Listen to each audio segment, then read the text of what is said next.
Once again, Alexei Navalny is paying a high price for his criticism of the Kremlin, as a court sentenced him to 3.5 years in prison. The judge found Navalny guilty of breaking probation, failing to report to Russian police over an embezzlement charge. The fact he was in hospital in Berlin was not accepted. Navalny was there recovering from nerve agent poisoning he alleges was carried out by the Russian state. Outside the court, a major show of force from police, rounding up and detaining Navalny supporters who call not only for his release, but for the release of Russia from Putin's rule. After days of nationwide rallies, detention centres are overflowing. And despite the threat of new sanctions from the West, the Kremlin has shrugged off criticism from the US and Europe and continues to deny that Navalny was ever poisoned.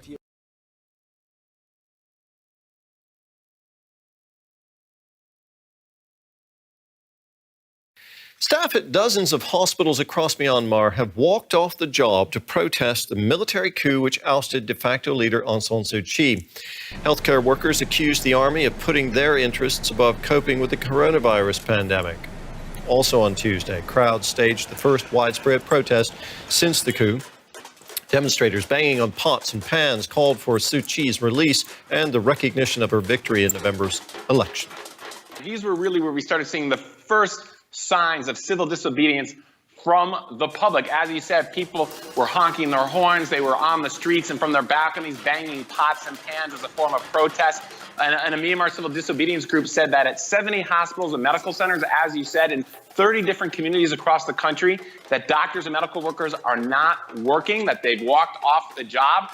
Additionally, you may see boycotts of military-linked products. This could include cell phone services, brands of beer. The Myanmar military controls a vast array of businesses across the country.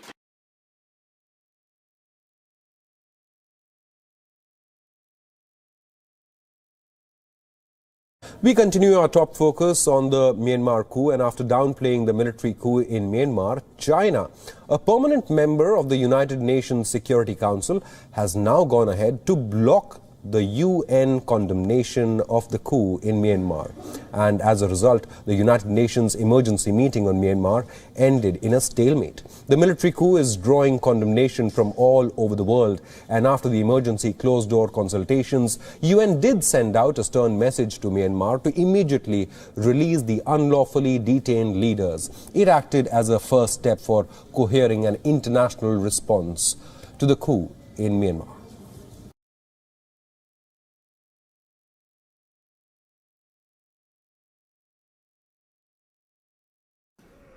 He inspired a nation during a difficult time, but Captain Tom Moore, fundraising hero, has died of COVID-19. In April 2020, a then obscure retired army captain captured hearts when he attempted to walk 100 laps of his garden at the time of his 100th birthday. He wanted to raise $1,500 for the National Health Service. Instead, he raised $43 million, and his story went global. His optimism was contagious. Well, what can you do? I mean, I think, as far as I'm concerned, always be optimistic. Whatever you're talking about, be optimistic, because it's a good day. I mean, things will get better.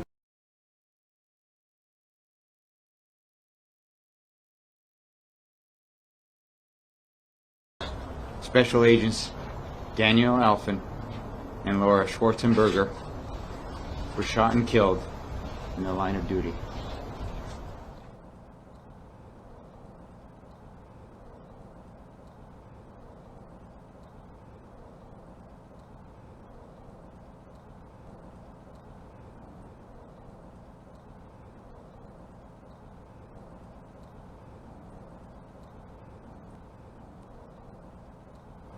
Five agents were struck by gunfire, resulting in the deaths of 2 agents, with the other 3 agents sustaining wounds of varying severity.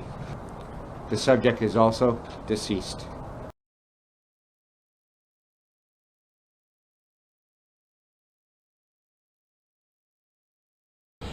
We don't believe that it's random, but we just don't have details yet of the why or what happened other than we have 5 small children that are deceased and 1 adult male. What type of weapon was recovered? That I don't know. Small children under 10. I don't know the ages.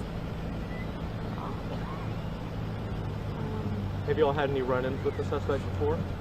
I don't know if they've been able to determine that yet.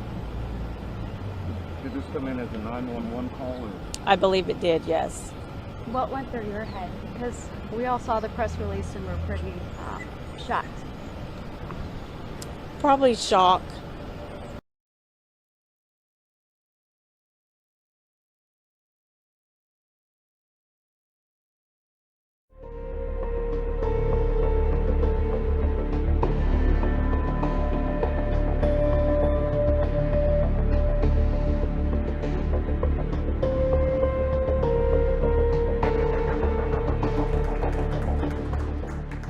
This morning I received your formal request, Madam Minister, to open your embassy in Jerusalem, which of course I approve, and I look forward to seeing it open very soon, hopefully with you.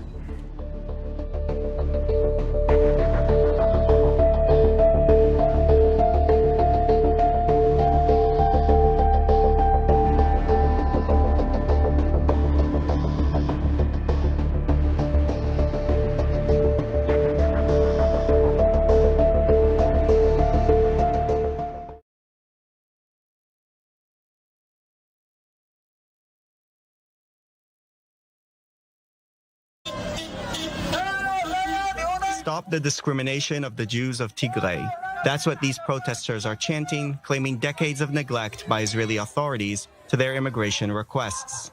Tigrayans were some of the first Ethiopian Jews to arrive in Israel in large government-assisted immigration waves in the 1980s through neighboring Sudan, but some were left behind.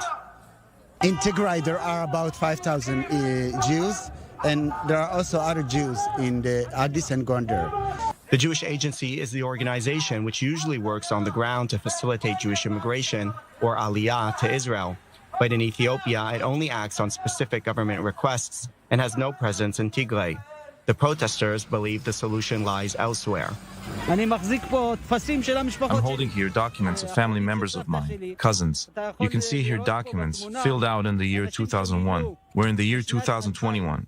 The only response they got is that the documents were received by authorities.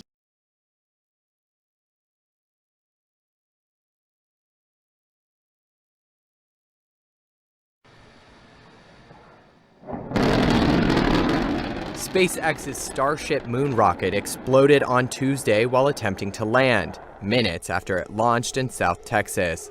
This marks the company's second prototype explosion in just 3 months. The Starship SN9 was a test model of a heavy-lift rocket being developed by Elon Musk's private space company. It's designed to carry humans and 100 tons of cargo on missions to the moon and Mars. The 16-story tall rocket soared into the sky without issues. It hovered in mid-air as it reached its peak altitude, 6 miles above its launch pad. As it descended, one of the 3 thrusters failed to ignite and fell rapidly to the ground. 6.5 minutes after liftoff, the SN9 exploded into a ball of flames, smoke, and debris.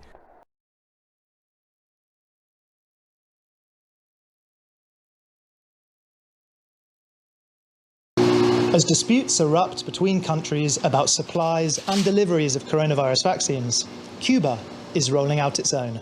We're looking at manufacturing around 100 million doses this year of our Sovereign 2 vaccine.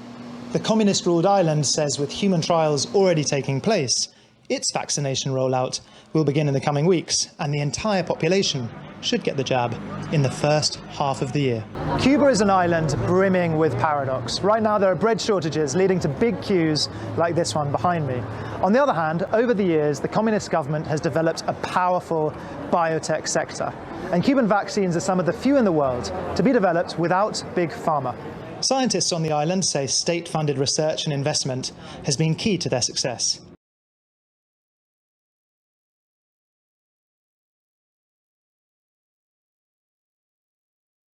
The UK COVID strain has sparked a fresh scare on our shores. The variant so contagious it spread between rooms in a Melbourne quarantine hotel. It comes as the Australian cricket team cancelled its tour of South Africa over fears about its mutant COVID strain. 28 straight days COVID-free in Victoria, and doctors say that spells elimination, but not in hotel quarantine. A family of 5, all with COVID, managed to infect a woman across the hallway without leaving their room. The virus was so high that just even opening the door to pick up your food has seen the virus get into the corridor. There was so much of this new strain of virus, it seeped from one room to another. There are cameras right near these rooms that indicate there have been no breaches of protocols. A similar highly contagious strain is being blamed for the Australian cricket team pulling the pin on their tour to South Africa.